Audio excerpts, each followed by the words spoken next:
could I please invite you up front? The dance therapy, holistic care for victims of sexual assault and trauma, and technology, a double-edged sword. We'd all want to hear your discussions and your ideas about this. That's great. So we can start with the National Awareness Campaign. Thank you.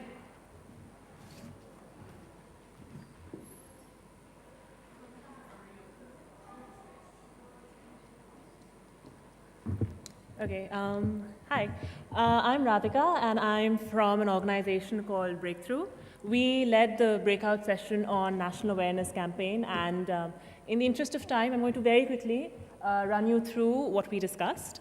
So as Breakthrough, we work on creating a world where violence against women is unacceptable.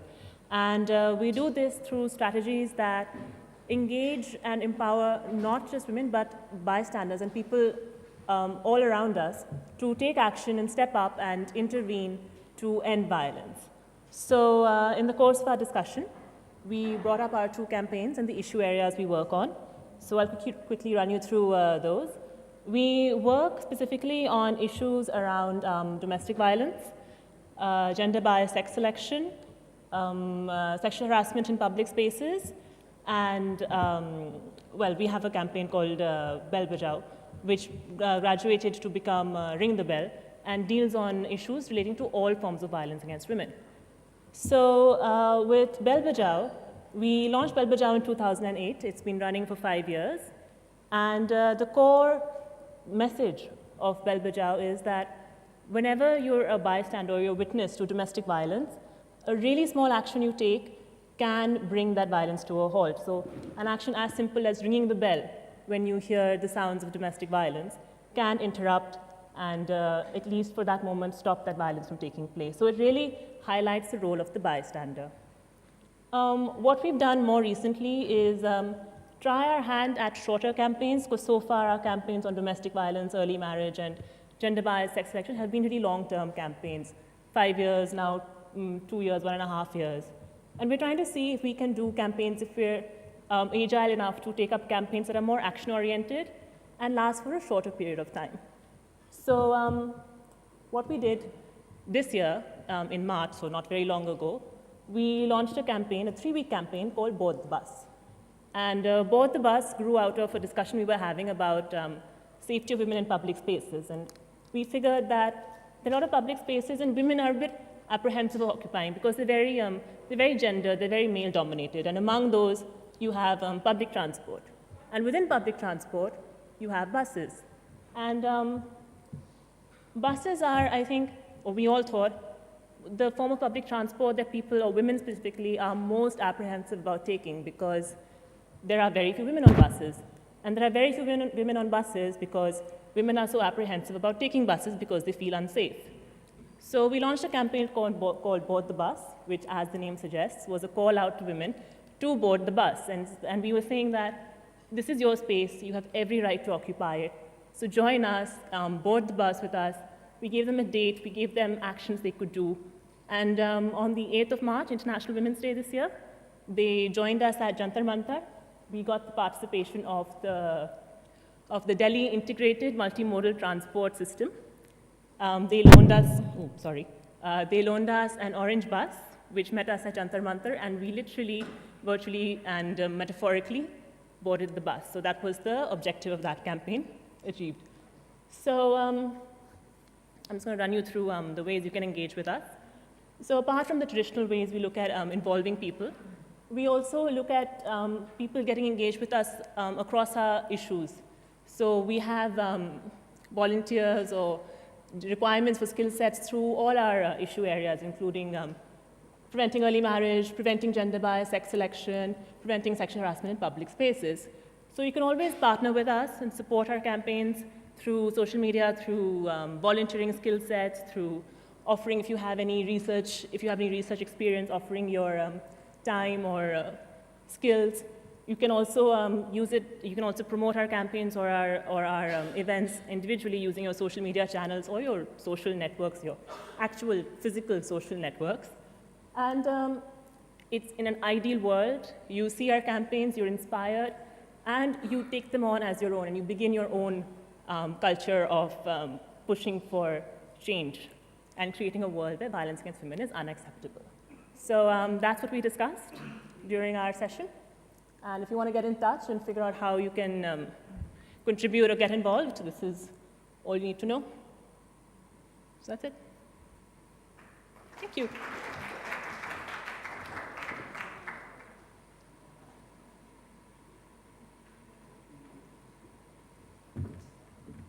Hi, this is Shohini Chakraborty from Kolkata, Sanved, and we use dance movement therapy as a tool for psychosocial rehabilitation, so entire workshop. So before going to the experience, what we did, can we say all together, ho ho, ha ha, jor se, ho ho, ha ha, ho ho, ha ha, ho ho, ha ha. So a very good afternoon to all of you. So yeah, what we did the entire experience. So the participants who came into our group is a very, very powerful, dynamic, and very, very expert in their individual field. And as this is a creative psychotherapy, so it cannot be only talking. So the most of the time, we experience, we participating, and we come out that how we can use our own movement, our own creativity as a tool for transformation. And I think that happened in the session. And from there also, we came out a kind of that how to build a creative psychotherapy space and how we can well connected the entire participants group and make it, in more forward, to whether it is in the school, whether it is in the community. And I think everybody, all of us experience that how cost effective this, it's only me and nothing else. And that's the most powerful tool we all experience. And I think that's all. Thank you.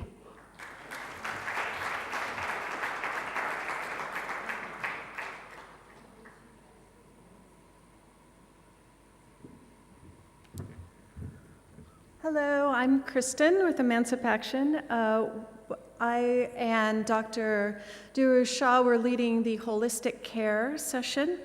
We talked about holistic care being in different phases, from identification to intervention to that immediate crisis care phase, and then moving on from there into long-term care that would require the job skills training and the education and so forth. We discussed the different forms of needs, mental health care specifically, and physical health care. Spirit and social needs as well. Social skills are also necessary. Different types of traumas that victims of sexual abuse and exploitation go through can lead to a number of psychological problems, like inability to concentrate, for instance, inability to hold thoughts. That's the ability to concentrate. It's post-lunch, and I haven't had my whole cup of coffee yet. Yes, nightmares, terrors, difficulty in developing relationships with others, difficulty in then holding jobs and going through educational systems. So that's why it's so necessary to have an immediate crisis phase where we can do a thorough assessment of what are the needs, what are the physical and mental health needs and social needs, and develop individualized care plans because every person is different. And the physical health assessment and needs as well, and that we're stabilizing a person so that they can participate in their own ongoing care, and the care plan is not just applied to them. Physical traumas range from basic cuts and bruises. We heard a lot about physical issues in the movie this morning that was horrifying. Everything from fistulas to pregnancies, unsafe abortions, infections, blocked tubes, And those are just the sexual effects. Then you have lots of other sorts of impacts of either living in unsafe conditions, or injuries, broken bones, burns, cuts, and that sort of thing. We talked a bit about the new laws that are in place that are very interesting. A couple of worries for doctors today. One is that it is now mandatory for doctors to inform the police if they have a victim of sexual violence as a patient. It is a concern for doctors because if they are constantly informing the police about injuries and abuses, then that person may stop coming to the doctor and may be denied care at that point. Also, if a girl is under 18 and sexually active and gets pregnant and is looking for a solution for her pregnancy, the doctor is also required to notify police and her parents.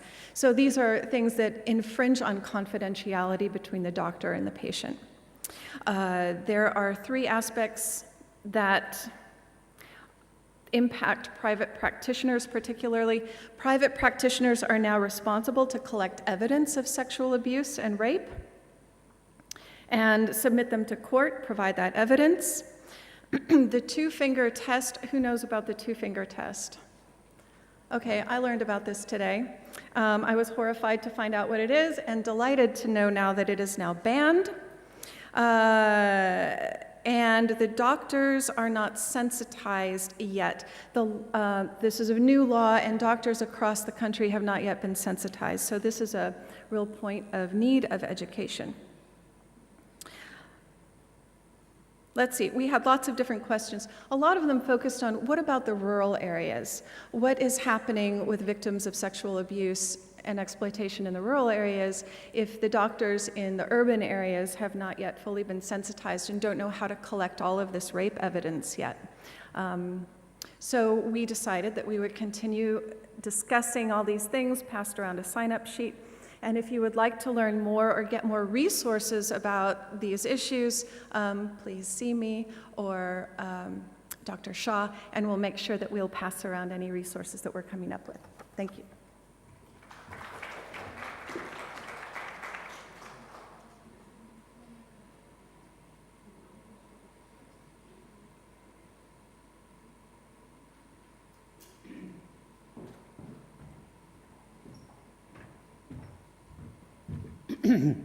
Hi everyone. Thanks for all the nice inputs. I hope I can contribute something. Essentially, I run a tech company, and we've been looking at how technology can be used to promote safety, good health, etc. It's not just about rape and violence against women. It's also bullying, sexual harassment, child trafficking. Okay, so we've put together a very nice little app on this, taken us many months to do it, that covers a wide range of situations in which you, your child, your friend, somebody is at risk. We have built on the principle that the best deterrent against crime is the guarantee of being caught and convicted. This is a big problem in this country. So this app doesn't just send SMSs. It captures evidence, records the scenario under which this has happened, and puts it safely on our servers so that even if the phone is destroyed, the evidence remains safe. I think this was appreciated by the whole group, and we've had a lot of people coming up to us suggesting we start making this popular in the schools. We would like to see you guys take it into your own field. It's not designed for India alone, it can work anywhere. And it's not really a tool for urban India, it's a tool also for rural India. Okay, because a lot of the crimes get committed there. I agree this is on a smartphone and therefore does require a bit of technology, but we're looking ahead. This is not a short-term initiative. We intend to build around technology to increase security levels for everyone.